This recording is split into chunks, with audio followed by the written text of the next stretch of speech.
ایک ہے نماز ہم پڑھ لیتے ہیں، آپ نے سارا پڑھ لیا، سارا تعدیل ارکان بھی کر لی، لیکن اگر آپ کا اللہ کے ساتھ ڈائریکٹ کمیونین اور ڈائریکٹ کمیونیکیشن قائم نہیں ہوا تو نماز، جس کو کہ کہا گیا کہ الصلاۃ معراج المومنین، جو قرب حضور کو حاصل ہوا معراج میں، وہ ایک بندہ مومن دنیا میں رہتے ہوئے حاصل کر سکتا ہے نماز۔ اگر اس کی روح جو ہے واقعتاً ہم کا نام ہو رہی ہو، الحمدللہ رب العالمین الرحمن الرحیم مالک یوم الدین اہدنا الصراط المستقیم ایاک نعبد و اگر ہم واقعتاً ایسے کہہ رہے ہوں کہ ہمیں احساس ہو کہ ہم اللہ کے حضور میں حاضر ہیں اور عرض کر رہے ہیں، سجدہ کریں تو حدیث میں آتا ہے کہ ایسے محسوس ہو کہ گویا کہ میں نے اپنا سر اللہ کے قدموں میں رکھ دیا۔ یہ ہے نماز۔ اب جو گفتگو ہو رہی ہے یہ ہم کلامی ہے، الصلاۃ معراج المومنین، اہل ایمان کے حق میں یہ نماز جو ہے یہ معراج کے درجے، لیکن یہ نماز کیسے نصیب ہوگی اگر روح سوئی ہوئی ہے، دبی ہوئی ہے، پسی ہوئی ہے، مزمحل ہے یا مردہ ہے؟ یہ نماز کیسے حاصل ہو؟ چاہے آپ پانچوں وقت کی نماز پڑھ رہے ہو، چاہے آپ نے ہیبٹ بنا لیا ہو نماز کو، چاہے خوش بھی ہو گیا ہو، لیکن یہ کہ جب تک وہ روح بیدار نہ ہو، جب تک ہم کلامی نہ ہو، افلاک سے آتا ہے نالوں کا جواب آخر، اٹھتے ہیں حجاب آخر، کرتے ہیں خطاب آخر، جب تک یہ نہ ہو، جیسے کہ میں ایک حدیث قدسی انشاءاللہ آج سناؤں گا سورہ فاتحہ کے ضمن میں، کہ اللہ تعالیٰ کے سامنے جب کھڑا ہو کر انسان جب کہتا انی وجہت وجہی للذی فطر السماوات والارض حنیفا، دائیں بائیں سے بالکل اپنا تعلق کاٹ کر میں نے اپنا رخ کر لیا ہے اس اللہ کی طرف جس نے آسمان اور زمین کو پیدا ہے۔ اب یہ توجہ وجہ تو اگر یہ تو ہے چہرہ تو ہم نے کر دیا خانہ کعبہ کی طرف،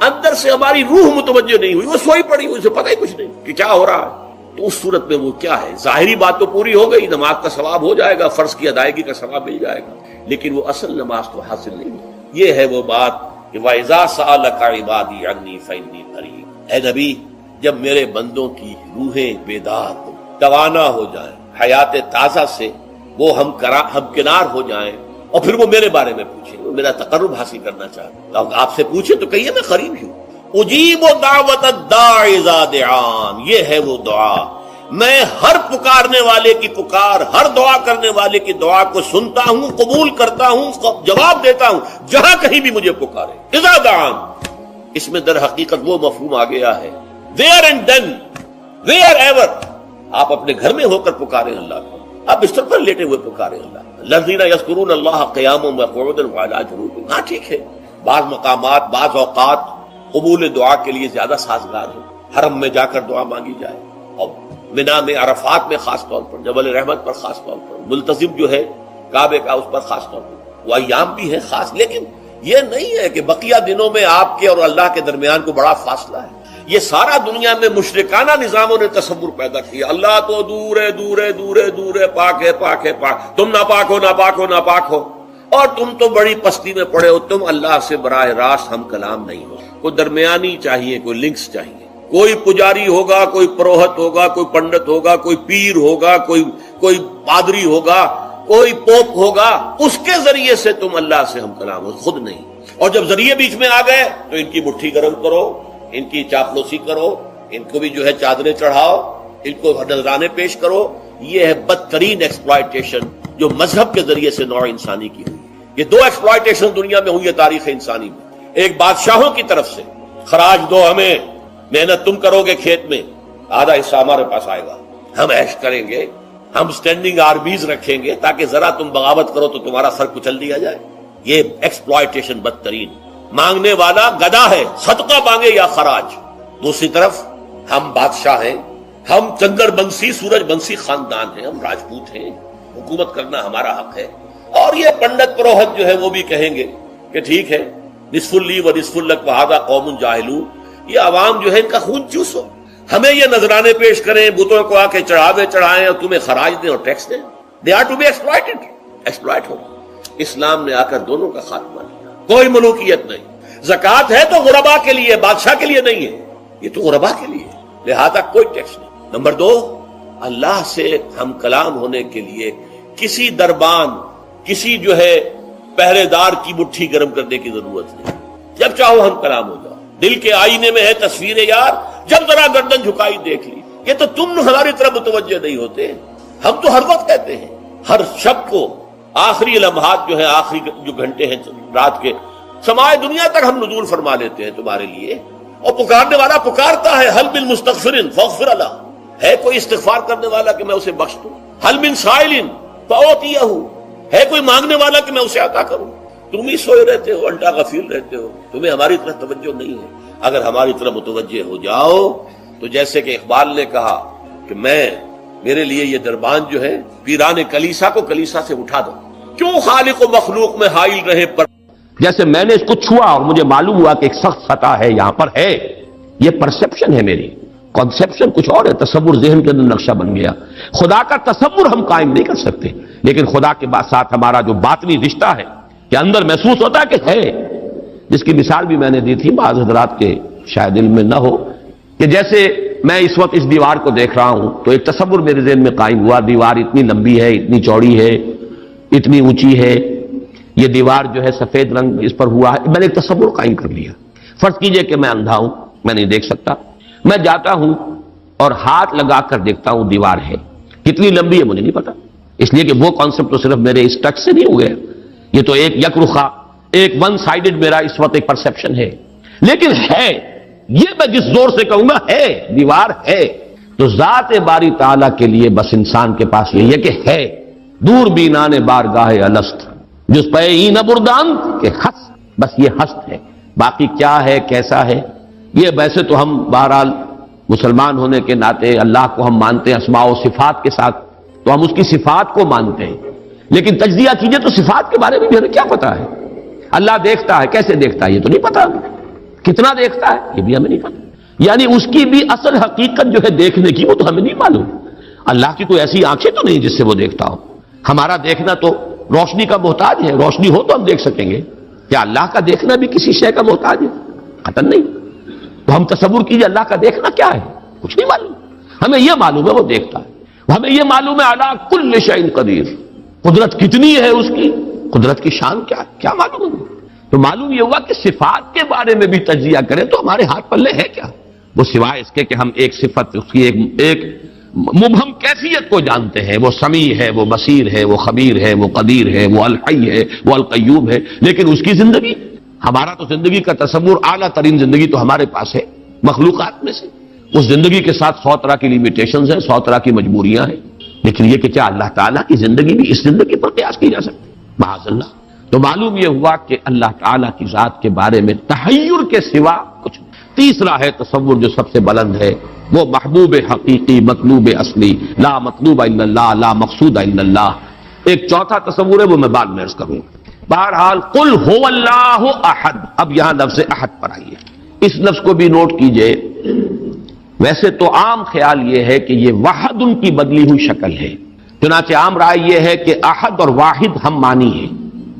اکثر مفسرین نے اردو میں جو ترجمے کیے مترجمین نے، وہ کہو اللہ، وہ اللہ ایک ہے، اگرچہ اس پر خاصا اعتراض وارد ہوتا ہے، وہ بھی اللہ کو ایک مانتے تھے، صرف اس کے ساتھ کسی اور کو ایڈ کر لیا تھا، اس اللہ کو تو دو نہیں مانتے تھے، وہ جو بڑا اللہ تھا وہ تو ان کے نزدیک بھی ایک ہی تھا، اور ایک تو ہر شے ایک ہوتی ہے، جو معبود ہے 10 تو ان میں سے بھی ہر ایک اپنی جگہ پر تو ایک ہے، ایک کمپوز ایک اس کا وجود ہے، لیکن بہرحال چونکہ اکثر و بیشتر رائے یہ ہے کہ احد اور واحد تقریباً ہم مانی ہے، ترجمہ کیا گیا کہہ دو وہ اللہ ایک ہے، اور یہ کہ واحد ہی کی بدلی ہوئی شکل احد ہے، یہ تو ہے تقریباً بالعموم جو رائے ہے، لیکن میرے علم میں آج ہی یہ بات آئی ہے اور وہ میں آپ تک بھی منتقل کر رہا ہوں۔ امام راغب اصفہانی، ظاہر بات ہے لغت کے تو بہت بڑے امام ہیں، اور مفردات القرآن پر ان کی کتاب جو ہے مارکت الدارا ہے مشہور، انہوں نے اسے علیحدہ مادہ قرار دیا ہے۔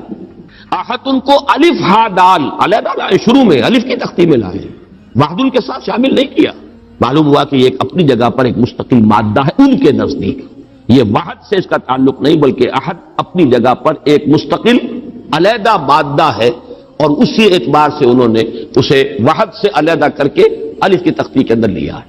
اب اس کا جہاں تک استعمالات ہیں اس میں بھی اتفاق ہے، 3 اس کے استعمالات ہیں۔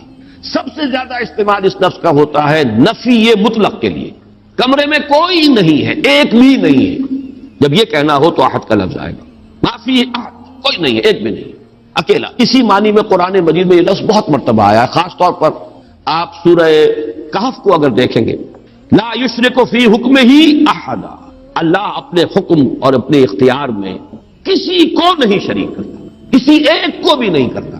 یعنی یہ نفی میں مبالغے کے لیے یہ لفظ استعمال ہوتا ہے. اور سورت ختم بھی ہوئی ہے فَمَنْ كَانَ يَرْجُو لِقَاءَ رَبِّهِ فَلْيَعْمَلْ عَمَلًا صَالِحًا وَلَا يُشْرِكْ بِعِبَادَةِ رَبِّهِ أَحَدًا. احد کا اکثر و بیشتر استعمال عربی زبان میں نفی مطلق، کوئی نہیں، کوئی بھی نہیں، ایک بھی نہیں. جب اس کو کہنا ہو تو لفظ احد سے کا سہارا لیا جاتا ہے. یا پھر یہ لفظ آتا ہے مضاف یا مضاف الیہ ہو کر، جیسے عشرات کے ساتھ آئے گا احد عشرہ کوكبا، یا احد و عشرون جمع کر کے یہ گنتی کے ساتھ یہ مضاف ہو رہا ہے. اور یا یہ کہ جیسے کہ مضاف الیہ ہوتا ہے فَأَمَّا أَحَدُكُمَا فَيَسْقِي رَبَّهُ خَمْرًا. حضرت یوسف علیہ السلام نے فرمایا تھا ان دو نوجوان جو داخل ہوئے تھے جیل میں ان کے ساتھ، انہوں نے اپنے اپنے خواب بیان کیے، تم میں سے، تم دو میں سے ایک، احدکم، جیسے کہ حدیث میں آتا ہے لا یؤمن احدکم حتی یحب لنفسہ حتی یحب لاخیہ ما یحب لنفسہ، یا لا یؤمن احدکم حتی یکون ہواہ طبعا لما جئت بہ، یا یہ کہ لا یؤمن احدکم حتی اکون احب الیہ من والدہ وولدہ والناس اجمعین. اب یہ تین احادیث آ گئی زبان پر. تو احدکم یہ گویا کہ مضاف ہو کر آ رہا ہے. اس طریقے سے یہ لفظ مضاف ہو کر یا مضاف الیہ ہو کر استعمال ہوتا ہے. صرف قرآن مجید میں یہ لفظ ذات باری تعالیٰ کے لیے علیحدہ سے مستقل ایک صفت کے طور پر آیا ہے قل هو اللہ احد. یہ ایک خاص بات ہے، اس کو نوٹ کر لیجئے کہ یہ لفظ کا یہ استعمال اس اعتبار سے، صفت کے اعتبار سے کسی اور کے لیے غیر اللہ کے لیے ہے ہی نہیں. قل هو اللہ احد، یہ یہاں پر آ رہا ہے ایک مستقل صفت علیحدہ، لیکن یہ صرف اللہ کے ساتھ. اب یہاں میں عرض کروں گا کہ میں اس کا ترجمہ جو میں نے آپ کو گنوائے ہیں مولانا فراہی نے کیا ہے بے ہما. قل هو اللہ احد اللہ الصمد، کہہ دو اللہ بے ہما ہے، اللہ باہما ہے. اصلاحی صاحب ان کے شاگرد ہیں، انہوں نے ترجمہ کر دیا ہے بے ہما کا ترجمہ کہہ دو اللہ سب سے الگ ہے اور اللہ سب کے ساتھ ہے. صمد اللہ سب کے ساتھ ہے، باہما اور احد بے ہما اللہ سب سے الگ ہے. عام طور پر اردو مترجمین، شیخ الہند کو بھی میں نے دیکھا، مولانا اشرف علی تھانوی رحمہم اللہ دونوں کو دیکھا، کہہ دو اللہ ایک ہے. لیکن یہ کہ بہرحال میرا مزاج، میرا ذوق اس ترجمے کو قبول نہیں کرتا. واحد اور ہے، احد اور ہے، یہ شان ہی علیحدہ ہے. اس لفظ کو واحد کے بالکل برابر کر دینا کم سے کم میرا ذوق اسے قبول نہیں کرتا. ویسے قرآن میں وہ لفظ بھی آیا اللہ کے لیے الواحد القہار، للہ الواحد القہار، واحد ہے، الواحد ہے. لیکن احد یہ شے ہی اور ہے. بہت قریب گئے ہیں مولانا مودودی، وہ لفظ لائے ہیں کہہ دو اللہ یکتا. یکتا کا لفظ میرے نزدیک بہت قریب کی تعبیر ہے، لیکن میں اس کو ایک خاص، میرا چونکہ اپنی ایک رائے ہے اس کے اعتبار سے اس کا میں ترجمہ کر رہا ہوں کہہ دو اللہ اکیلا ہے. اکیلا وہ ہے جس کے ساتھ کوئی نہیں. اکیلا کس اعتبار سے؟ یہ ہے اصل میں وہ نقطہ. اللہ ایک تو اس اعتبار سے اکیلا ہے کہ وہ صرف ایک اکیلا واحد معبود ہے اور کوئی معبود اس کے ساتھ نہیں. سورہ کافرون کے ساتھ جب آپ جوڑیں گے تو یہ تصور نمایاں ہو کر سامنے آئے گا. میرا اللہ وہ اللہ ہے جو اکیلا ہے، اس کے ساتھ کوئی اور الہ نہیں ہے. لا الہ الا اللہ، اللہ کے سوا کوئی معبود نہیں. یہ در حقیقت مفہوم بنا قل هو اللہ احد. بات وہی ہے جو لا الہ الا اللہ میں کہی گئی ہے، لیکن یہ کہ یہاں پہ اسلوب بدل گیا قل هو اللہ احد. وہ اکیلا ہے، کوئی اس کے ساتھ نہیں. لیکن اسی کا ایک انتہائی بلند مقام ہے. مقام وہ خطرناک ہے، عام لوگوں کی ذہن سے ذرا بلند تر، اسی لیے عوام اس کے بارے میں مغالطوں میں مبتلا ہوتے ہیں. اور آج کل کا ہمارا ایک بہت بڑا طبقہ کیونکہ زیر اثر ہے کچھ ایسے مفکرین کے کہ جن کا ذوق وہ نہیں تھا جو اس سطح کا ہو جو میں ابھی عرض کر رہا ہوں، لہذا وہ اسے شرک سے بھی تعبیر کر بیٹھتے ہیں. اور وہ ہے توحید وجودی. وہ اکیلا ہے. اکیلا ہی مانی کہ وجود حقیقی صرف اس کا. یہ توحید وجودی جس کو میں تفصیل سے بیان کر چکا ہوں سورہ حدید میں، هو الاول والآخر والظاہر والباطن، وہی پہلا، وہی آخر، وہی ظاہر، وہی باطن، وہی وہ، اور کوئی ہے ہی نہیں. جو نظر آ رہے ہیں حقیقت میں نہیں ہے. کل ما فی الکون وہم او خیال او عکوس فی المرایا او ظلال. کل جو کچھ نظر آتا ہے موجودات میں یہ وہم ہے یا خیال ہے، یا جیسے شیشے میں عکس نظر آتا ہے، آپ ادھر کھڑے ہیں ادھر بھی نظر آ رہے ہیں، وہاں تو کوئی نہیں ہے، ادھر ہے جو ہے، وہ جو کوئی نہیں ہے وہاں، نظر تو آ رہا ہے۔ اور قصر فی المرایا و ظلال، یا سایہ ہے، درخت کی شاخ اوپر ہے، سایہ نیچے پڑ رہا ہے، سایہ کا کوئی وجود نہیں، لیکن نظر تو آ رہا ہے۔ جس کو کہ حضرت مجدد الفسانی نے فرمایا کہ یہ اثر خدا بندی است کہ معدوم را موجود می نمائند، یہ معدوم ہے کائنات، حقیقت میں موجود نہیں ہے، لیکن اس کو اللہ تعالیٰ نے موجود کر کے دکھا دیا ہے، نظر آ رہا ہے۔ یا جیسے وہ آج سی دائرے کی مثال میں نے دی ہے بارہا، یہ حضرت مجدد کی دی ہوئی مثال ہے کہ اگر آپ ایک قندیل لے لیں، لکڑی ہے ایک لمبی، اس کے ایک سرے کے اوپر آپ نے کپڑا باندھا، تیل ڈال دیا، مٹی کا آگ لگا دی، یہ شعلہ جوالا ہے، اب اس لکڑی کو تیزی کے ساتھ دائرے میں حرکت دیجئے، دیکھنے والوں کو آتشی دائرہ نظر آئے گا، جبکہ آتشی دائرے کا کوئی وجود نہیں، وجود آپ کو معلوم ہے صرف اس ایک نقطے کا ہے، وہ ایک شعلہ جوالا ہے حقیقی۔ یہ دائرہ جو نظر آ رہا ہے، ہر چند کہے کہ ہے، نہیں ہے، اس کا وجود کوئی نہیں، نظر تو آ رہا۔ تو اپیئرنس اینڈ ریئلٹی، یہ بڑی مارکت الآرا کتاب ہے فلسفے کی، یہ در حقیقت جو کچھ نظر آ رہا ہے یہ ایک سراب ہے، حقیقت یہ نہیں ہے، حقیقی وجود صرف اللہ۔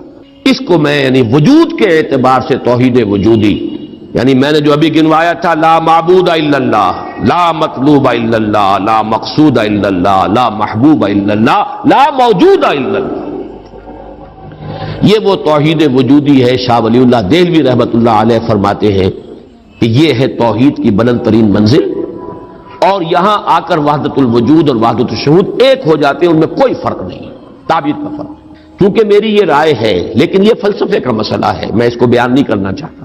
قرآن مجید میں یہ مسئلہ یا سورہ حدید کی اس آیت میں آیا ہے، قرآن سے باہر سے بات نہیں کر رہا ہوں، لیکن یہ کہ ہر شخص کے ذوق کی چیز نہیں ہے، ہر شخص کا یہ نہ مزاج ہے، نہ ذوق ہے، نہ اس میں استعداد ہے، نہ صلاحیت ہے کہ ان مسائل پر غور کرے۔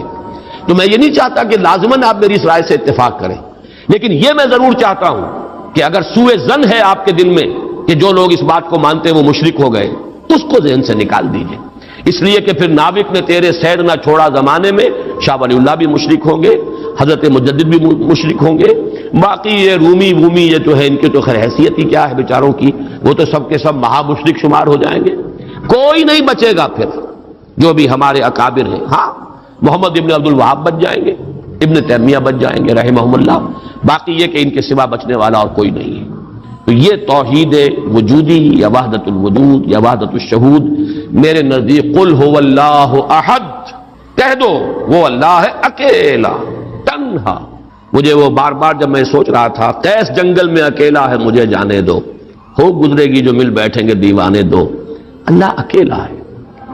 اور واقعہ یہ ہے، یہ تصور جو ہے اگرچہ بہت بلند ہے، لیکن کبھی اگر اس کے کہیں کناروں تک بھی رسائی ہو جائے انسان کی تو اس کی جو ایک وسعت پیدا ہوتی ہے اس کے ذہن میں، اس کا مینٹل ہورائزن وہ جو اس قدر وسیع ہو جائے گا، وہ اس کا تصور وہ شخص نہیں کر سکتا کہ جس کا کوئی بھی اس کے حاشیہ خیال میں یہ بات نہ آ سکتی۔ لیکن اس کا یہ مفہوم اگر نکال لیا جائے، عام لوگوں نے یہ سمجھا اس کا مطلب ہے ہر شے خدا ہے، اگر کوئی شے موجود نہیں جبکہ تجھ بن نہیں کوئی موجود، پھر یہ ہنگامہ ہے خدا کیا ہے؟ کچھ نہیں ہے، نہیں ہے۔ یہ اصل میں جو وحدت الوجود ہے وہ یہ نہیں ہے کہ یہ سب چیزیں خدا ہیں، بلکہ یہ کہ خدا ہی ہے، باقی کچھ موجود نہیں، جو کچھ نظر آ رہا ہے وہ توہم ہے، خیال ہے، یہ صرف اپیئرنس ہے، اور اپیئرنس آپ کو معلوم ہے ہر وقت بدلنے والی شے ہے، painter high, every thing is changing, یہ سب ٹرانزینٹ چیزیں ہیں کہ جو گزر رہی ہیں، جیسے لہریں ہیں، لہر نظر آتی ہے لہر ہے، لیکن یہ کہ یہ بالکل عارضی سا ایک وجود ہے، اعتباری سا وجود ہے، لہر کا حقیقت میں کوئی وجود نہیں ہے۔ اسی طریقے سے یہ کائنات ہے، تو یہ نہیں ہے کہ جو کچھ ہے وہ خدا ہے، معاذ اللہ، یہ ہماوست ہے، اور یہ در حقیقت کفر بھی بن جاتا ہے، شرک بھی بن جاتا ہے۔ لیکن توحید وجودی یا وحدت الوجود یہ بالکل مختلف شے ہے، اور میرے نزدیک اس آیہ مبارکہ کا اصل مدلول یہ ہے، قل هو اللہ احد، بلند ترین توحید توحید وجودی، لا معبود الا اللہ سے لے کر لا موجود الا اللہ، اس لیے کہ احد کا لفظ واحد نہیں ہے، یکتا، لیکن اس سے بھی آگے بڑھ کر جو ترجمہ میں کر رہا ہوں وہ یہ ہے کہ کہہ دو اللہ اکیلا ہے، کوئی اس کے ساتھ نہیں۔ جیسے کہ غالباً حضرت بایزید بسطامی کے بارے میں آتا ہے کہ ان کی محفل تھی تو ان کا کوئی مرید جو تھا اس نے ایک عجیب کیفیت ہوتی ہے انسان کی، اس کیفیت میں ایک جملہ کہا، وہ بھی زمانہ کیسا ہوگا جبکہ اللہ ہی تھا اور کچھ نہ تھا، اب ایک تصور ہے، اب تو کائنات ہے، یہ ہے، آسمان ہے، زمین ہے، ستارے ہیں، سیارے ہیں، سب کچھ ہے. وہ بھی زمانہ ہوگا جبکہ اللہ ہی تھا اور کچھ نہ تھا. تو وہ بایزید بستامی ہے جو دوسرے بزرگ کوئی ہو سکتے ہیں اگر مجھے نام کا اس وقت مغالطہ ہو رہا ہو، انہوں نے اسی کیف کے عالم میں جواب دیا، الان کما کان، میرے عزیز اب بھی ایسا ہی ہے، اللہ ہی ہے اور کچھ نہیں ہے. جیسے پہلے تھا جس کا تم تصور کر رہے ہو، اب بھی حقیقت میں وہی. اس کو میں ذرا اور آسان کر دوں تاکہ جو نسبتاً یعنی سادہ مزاج حضرات ہیں ان کی سمجھ میں بھی یہ بات آ جائے، کسی مغالطے میں مبتلا نہ ہو. دیکھیے جب ہم کہتے ہیں لا محبوب الا اللہ، کیا معنی ہے اس کے؟ یہ معنی تو نہیں ہے کہ اولاد سے محبت نہ کرو، یہ تو دین کی تعلیم نہیں ہے. معنی کیا ہے؟ ساری محبتوں سے بالا تر محبوب حقیقی صرف اللہ ہو جائے. لا محبوب الا اللہ کا مطلب یہ ہے، یہ نہیں کہ آپ کاٹ دیجیے محبت ہر ایک کی. اولاد سے محبت کرو، شوہر بیوی سے محبت کرے، بیوی شوہر سے محبت کرے، وطن سے محبت کرو. بلکہ اتنی خوشخبریاں ہیں، وجبت محبتی للمتحابین فیہ، میری محبت واجب ہو گئی ان کے لیے جو میرے لیے ایک دوسرے سے محبت کرے. تو ایک مسلمان سے محبت کرتا ہے، ایک مومن سے محبت کرتا ہے، ایک مجاہد دوسرے مجاہد سے محبت کرتا ہے. یہ محبت تو مطلوب ہے. لا محبوب الا اللہ کا مطلب یہ نہیں ہے کہ ساری محبتوں کی نفی ہو گئی. اسی طرح جب ہم کہتے ہیں لا موجود الا اللہ، اس کا مطلب یہ نہیں کہ تمام موجودات کی نفی ہو گئی، بلکہ یہ کہ وجود حقیقی صرف اللہ کا ہے. یہ اعتباری وجود ہے جن کی کوئی حقیقت نہیں ہے. یہ دائمی وجود، مستقل وجود، وہ وجود جو از خود ہے، باخود ہے، خود بخود ہے، جسے کسی نے وجود نہیں عطا کیا، جس کا وجود ایسا نہیں ہے کہ کبھی شروع ہوا اور کبھی ختم ہو جائے. وہ وجود حقیقی صرف اللہ. اب اس میں تو کوئی اشکال نہیں رہے گا. اس معنی میں اگر کہا جائے لا موجود الا اللہ تو ہر شخص کہے گا. اس کی ایک اور مثال میں آپ کو دے دوں. دعا استخارہ میں حضور فرماتے ہیں فَإِنَّكَ تَعْلَمُ وَلَا أَعْلَمُ وَتَقْدِرُ وَلَا أَقْدِرُ، اے اللہ میں تجھی سے استخارہ کر رہا ہوں، انی استخیرک بعلمک واستقدرک بقدرتک واسألک من فضلک العظیم فإنک تقدر ولا اقدر وتعلم ولا اعلم. تو جانتا ہے میں نہیں جانتا، تو قدرت رکھتا ہے مجھے کوئی قدرت حاصل نہیں. تو کیا کوئی قدرت حاصل نہیں تھی حضور کو؟ کیا کچھ علم حاصل نہیں تھا حضور کو؟ یہ بمقابلہ علم خداوندی، بمقابلہ قدرت خداوندی کل موجودات کی قدرت اور ان کی نفی مطلق ہو جائے گی. کوئی علم نہیں. یہی بات یہاں کہہ دیجیے، کوئی وجود نہیں ہے، وجود حقیقی صرف اللہ. بہرحال یہ تمام تصورات ان کی تعبیرات ہیں. تعبیرات میں ذرا سخت سے سختر مقامات بھی آ جاتے ہیں، مشکل سے مشکل تر مقامات بھی آ جاتے ہیں. میں اس کی تفصیل میں اس وقت نہیں جا رہا، لیکن میرے نزدیک اس سورہ مبارکہ کی پہلی آیت اس عظیم ترین سطح پر توحید کو بیان کر رہی ہے. اور یہ جیسا کہ میں نے عرض کیا تھا، جب تک یہ بات سامنے نہ آئے، چار اعتبارات سے کس طریقے سے توحید کے بیان کو اس صورت نے سمو لیا اپنے اندر اور جمع کر لیا ہے، تبھی اس کی وہ عظمت ہے کہ ثلث قرآن کے مساوی یہ صورت ہے. تبھی اس سے صحابہ کی وہ محبت کا راز جو ہے وہ کھلتا ہے کہ کیوں ہے. ایسے ہی نہیں ہے. قل هو اللہ احد، کہہ دو وہ اللہ ہے، میرا معبود جسے میں پوچھتا ہوں وہ اللہ ہے، لیکن وہ اللہ نہیں جسے تم پکار رہے ہو. وہ اللہ جو اکیلا ہے، تنہا ہے. اللہ الصمد، جیسا کہ میں عرض کر چکا ہوں، صمد کا لفظ قرآن مجید میں ایک ہی مرتبہ آیا اور اس کے مفہوم کو بھی دو معنی سے بیان کیا گیا ہے. ایک تو چونکہ ایک مرفوع روایت بھی امام راضی لے کر آئے ہیں، روی عن ابن عباس رضی اللہ تعالی عنہما، کہ حضور سے پوچھا گیا اللہ کا صمد ہونا کیا معنی ہے اس کے، تو آپ نے فرمایا هو السید الذی یصمد الیہ فی الحوائج. اصل میں یہ صمد جو ہے عربی زبان میں یہ ہوتا تھا کسی چٹان، مضبوط چٹان کی طرف جس کو پشت پر رکھ لیا جائے تو دشمن سے مقابلے میں انسان کو سہولت ہوتی ہے. اگر آپ جیسے کہ وہ حضرت عمر کا بھی واقعہ بیان ہوتا ہے، بعض حضرات تو اس کو نہیں مانتے لیکن اکثر لوگ مانتے ہیں کہ مسجد نبوی میں خطبہ دے رہے تھے حضرت عمر، اور اس وقت شام کے ایک محاذ پر جنگ بھی ہو رہی تھی.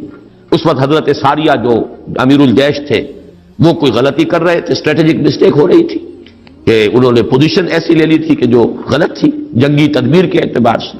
تو حضرت عمر نے وہی اللہ نے کہیں دکھا دیا، اللہ کو قدرت حاصل ہے وہ دکھا دے. آج ٹیلی ویژن سے آپ دیکھ سکتے ہیں، تو اللہ تعالیٰ بغیر ٹیلی ویژن کے آج سے 1400 برس قبل دکھا سکتا تھا. انہونی بات نہیں ہے کہ وہ نقشہ سامنے آ گیا. جیسے حضور فرماتے ہیں جب آپ سفر معراج سے واپس آئے، جب سوال کیے لوگوں نے، اچھا آپ مسجد اقصی میں گئے تھے، وہاں گئے تھے، وہاں کتنی کھڑکیاں ہیں، کتنی کڑیاں ہیں، کیا ہے؟ تو اب حضور ایک دفعہ چونکے کہ اب یہ میں نے کوئی کھڑکیاں تو نہیں گنی وہاں پر، لیکن یہ کہ اگر مجمع میں آپ نہ بتا سکتے تو تالیاں پڑ جاتی. اس وقت اللہ نے فوراً وہ جو ہے لا کر سامنے کھڑا کر دیا وہ نقشہ، اور حضور دیکھ دیکھ کر بیان کرتے رہے یہ ایسا ہے ایسا ہے. تو یہ تو در حقیقت بالکل اللہ کی قدرت سے ہرگز کوئی اس میں بودھ نہیں ہے. تو حضرت عمر نے وہی فرمایا ہے اور صحابہ نے سنا ہے. یا ساریۃ الجبل، یا ساریۃ الی الجبل، ہے ساریہ کیا غضب کر رہے ہو، غلطی کر رہے ہو، پہاڑ کی طرف جاؤ، پہاڑ کو پشت پر رکھو. پہاڑ پشت پر ہو تو آپ پشت کی طرف سے اب محفوظ ہو گئے، آپ یکسو ہو کر سامنے سے دشمن کا مقابلہ کر سکے. اور اگر اندیشہ رہے کہ کہیں پیچھے سے کوئی حملہ آور نہ ہو جائے تو وہ توجہات جو ہیں وہ منقسم رہے گی. بہرحال یہی معاملہ ہے صمد کا، وہ ہستی جس کی طرف رجوع کیا جائے، جس کو پناہ گاہ سمجھا جائے، جس کی طرف اپنی مشکلات کے اندر رجوع کیا جائے، اور اس اعتبار سے پھر وہی مطلوب بن جاتا ہے، وہی مقصود بن جاتا ہے، وہی محبوب بن جاتا ہے. اسی کی عزت کی جاتی ہے، اسی کی تکریم ہوگی، اسی کا اعزاز ہوگا. اس کے سامنے انسان جو ہے وہ اپنے آپ کو جھکائے گا، جس بڑے بڑے سردار. تو یہ سمد جو ہے اس معنی میں، اور ایک سمد وہ شے ہے جس کو کھوکھلی نہ ہو، لا جوف لہو، بہت مضبوط اپنی جگہ پر توانا چٹان. ایک تو وہ چٹان ہے جو کھوکھلی ہے، لیکن یہ کہ ایک چٹان وہ ہے جو مضبوط اور بالکل سالڈ چٹان.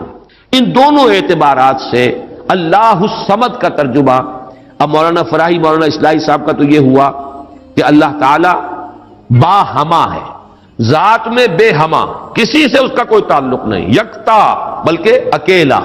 لیکن یہ نہیں ہے کہ مخلوق سے منقطع ہے، مر گئے ہم انہیں خبر نہ ہوئی، یا یہ ہے کہ مخلوق کی دعائیں نہ سنتا ہو، مخلوق کی حاجت روائی نہ کرتا ہو. نہیں، سب کا ملجا وہی ہے، سب کا ماوا وہی ہے، سب کے لیے پناہ گاہ وہی ہے، سب کی حاجت روائی کرنے والا وہی ہے.